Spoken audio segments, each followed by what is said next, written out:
What's up, guys? This is ARG States here, and today I'm here to bring you guys a deck profile of my Chaos Breaker Dragon deck. This deck is one of the best decks in the format. Being able to control your opponent's field and their plays is very, very good. I played this deck in a recent ARG, got pretty far with it. I'm very, very happy with the deck, and yeah, let's get right into it.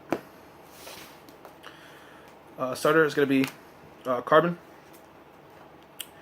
A Carbon skill is when your opponent has a locked Vanguard, you can put this card in a soul, and not locked Vanguard, wow, locked Rearguard, can't talk, and you can put this card in a soul, and you can search your deck for a grade 1 or less and call it to Rearguard. So basically this can get you your Limit Break enablers, so you can basically use Chaos Breaker Dragon's Limit Break, like turn, whatever you do after your grade 3. Next up, we have 4 Chaos Breaker Dragons. His skill is Counterblast 1, discard a card with Starvader in its card name, and choose one of your opponent's rear guards and lock it. And then his Limit Break is whenever your opponent's rear guard is going to get unlocked, you can Soul Blast 1 and retire it. So if they unlock 2, you Soul Blast 2 and you retire 2, and then you draw a card too, so you can draw after it. So it gets your hand size up. Next up, we have 3 copies of Chaos Bringer. Whenever you ride him on Vanguard Circle, you can Counterblast 1, lock one of your opponent's rear guards in the back row, and then his skill is Limit Break 4, Counterblast another one at the beginning of the start of your opponent's turn. If your opponent has 2 locked rear guards, you get to Superior Ride, basically call this card from the deck and write it as stand on Vanguard. It's basically insurance, just in case you don't basically get Chaos Breaker Dragon out. Then I run 1 Garnet Star Dragon. To be honest, I played at ARG this past weekend. I never used them once. So if you want to run 4 copies of this, you can. But he's just basically in here for Legioning, so you don't have to deck out, because his deck can deck out in certain situations.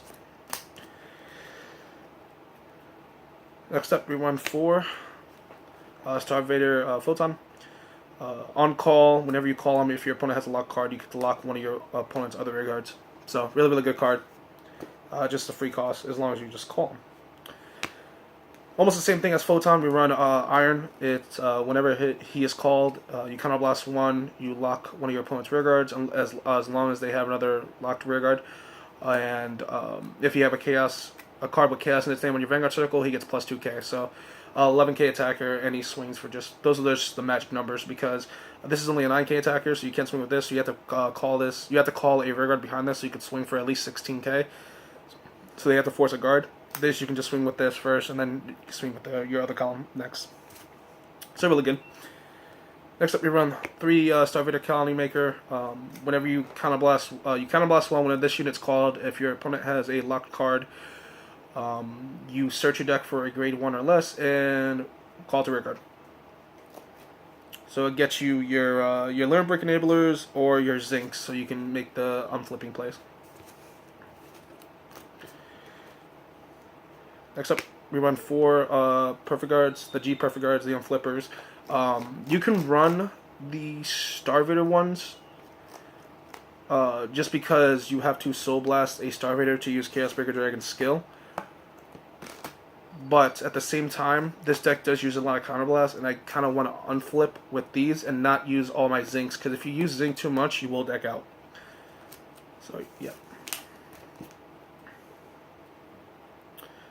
Next up, we run 4 copies of Zinc. Put this card in a Soul, and you can unflip 2 damage and Soul Charge 2. So it gives you more Soul for your Chaos Breaker, and it gives you your unflip Counterblast, so you can do more plays. I wouldn't use this card like three times in the game. I would only use it like twice in the game, because you can deck out with this card. Next up, we run 3 Destiny Dealers. These are just stride fodder, so you can get your stride plays off, so you don't have to worry about it that much. Next up, we run 3 copies of the Limit Break Enabler, so that way your Chaos Breaker Dragon skill just goes off by whenever you ride into him. So, yeah. And then as for the triggers, we're gonna run these crits. this card's really, really good. You want to hold this card off until you're about to deck out, but its skill is you can return this unit to the top of the deck and then shuffle. But if you have a Starvator Vanguard and your opponent has a locked card, you can call this unit to rearguard, put it up back on top of your deck, shuffle it, and lock one of your opponent's rearguards in the back row. So it's good. Make some good plays. After those crits, we're going to be running 4 more crits. After those crits, we're going to be running 4 more crits. Because draws in this deck, you'll deck out. Stands in this deck, you don't need. Crits just make everything a lot more easier. Because you want to put on pressure from your opponent.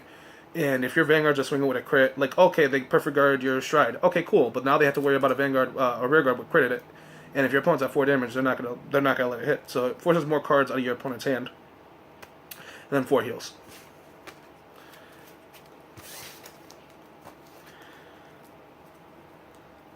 Next up, we're going to the G Zone. And we're going to run 4 copies of Chaos Universe. Chaos Universe skill is Counterblast 1. Flip the copy of Chaos Universe face up. And your opponent chooses a card from his hand and call it to open rearguard and lock it. And if you have 2 or more face-up cards in your G-Zone, when they call that rearguard to open rearguard and lock it, you can choose another one of your opponent's rearguards and lock it. So, really good. If you can Stride off, like if you can G-Guardian off, and Stride into this next turn, then you can use it to its full potential.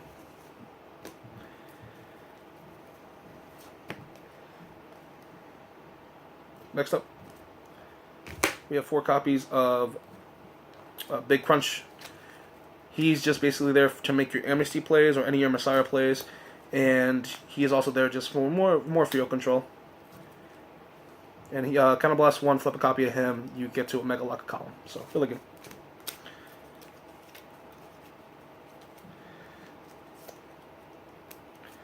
Next up, we have 3 Amnesty Messiahs. Counterblast 1, choose 3 lock cards. Basically, Counterblast 1, choose any amount of lock cards and unlock them. And then if you choose 3, he gets a critical. And he gets plus 3k for each unlocked card with this effect. So yeah, really good. Puts on pressure on your opponent. And it's also very, very good for the mirror match. Like, you need this card for the mirror match or else you're going to lose. Then 1 copy of Exilus Messiah. His skill is you can Counterblast 1. Choose any number of unlocked cards and unlock them. And then if whatever unlocked cards were your opponent's effect, like if whatever cards on your opponent's side of the field that gets unlocked, they get retired. And then whatever cards on on your side of the field that get unlocked, they get plus 3k. And then if 3 or more cards were unlocked with this effect, they get he gets a critical. So really, really good. Gets rid of your opponent's field, and it can also benefit you. And then we go on the G Guardians. We're gonna run 2 Starvator Demon Maxwell.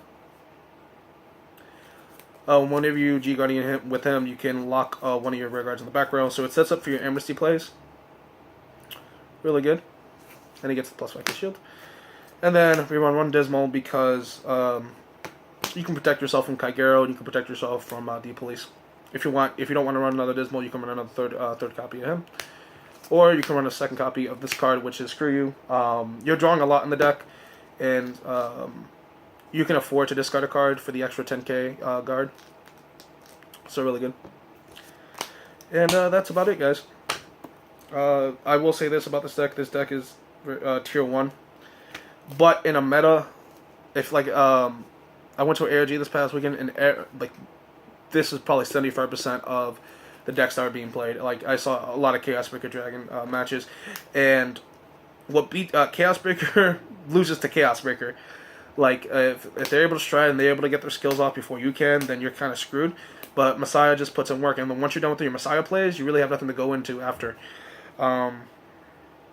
So be warned, if you're meta, if you walk around and you see Chaos Breaker Dragons a lot at your locals, then you might not want to run this deck. You might want to run something else like Gear Chronicle or something. But if you see like, oh, there's like gears, there's everything. If the meta over there is diverse, like if you take it to a circuit series, then you're gonna do well. But if you take it to like an ARG State Championship where it's smaller than a circuit series, then you might get screwed over because you might start running to this deck and then you might not know what to do and what the plays are.